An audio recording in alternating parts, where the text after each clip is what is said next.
300 years, humans thought they were alone in the Koprulu sector. They were wrong.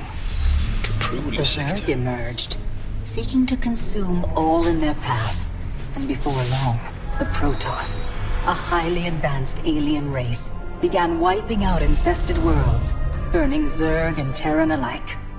A three-way war, unlike anything humanity had ever faced, erupted almost overnight. All the while, a human civil war raged. Marshal Jim Raynor vowed to oppose the corrupt dictator Arcturus Mengsk for the betrayal of the woman he loved, Sarah Kerrigan. Boys, how about that evac? Damn you, Arcturus.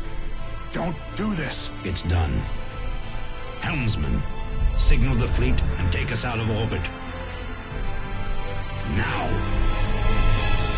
Kerrigan, a loyal operative, was left to die at the hands of the Zerg.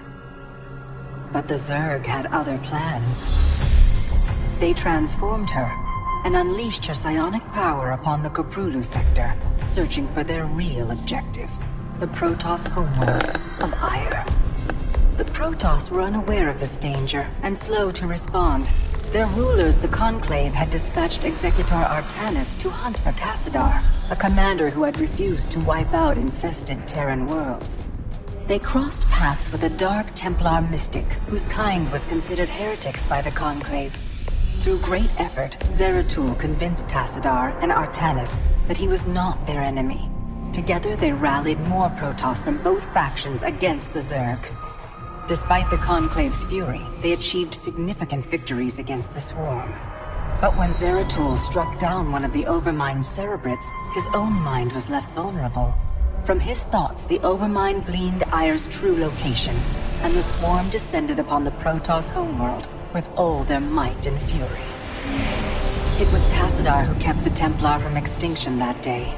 Using the power of both the Templar and the Dark Templar, he sacrificed himself to kill the Overmind.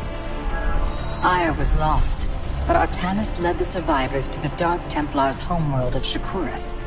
Old prejudices were set aside. The Templar were now in the Dark Templar's debt. Without the Overmind, the Swarm fractured. Kerrigan sought control of all the Zerg, even enlisting the aid of old friends and enemies like Raynor, Mengsk, and Zeratul. Once her rule was uncontested, the Queen of Blades betrayed them all. Billions of humans and Protoss were killed. The Zerg stood unchallenged, but to the relief of all, the war seemed to end there. Zeratul suspected the Zerg had fallen under the control of dark forces. He uncovered prophecies stating that an ancient entity, Amon, was attempting to merge Protoss and Zerg lifeforms into an unholy hybrid, and that this evil might already have control of Kerrigan and her power. It was during this time that Executor Artanis, hailed as a hero, was made leader of both the Templar and the Dark Templar. As Hierarch, Artanis united both factions and promised to one day reclaim the glory they had lost on Aiur. But such unity is only a dream for Jim Raynor.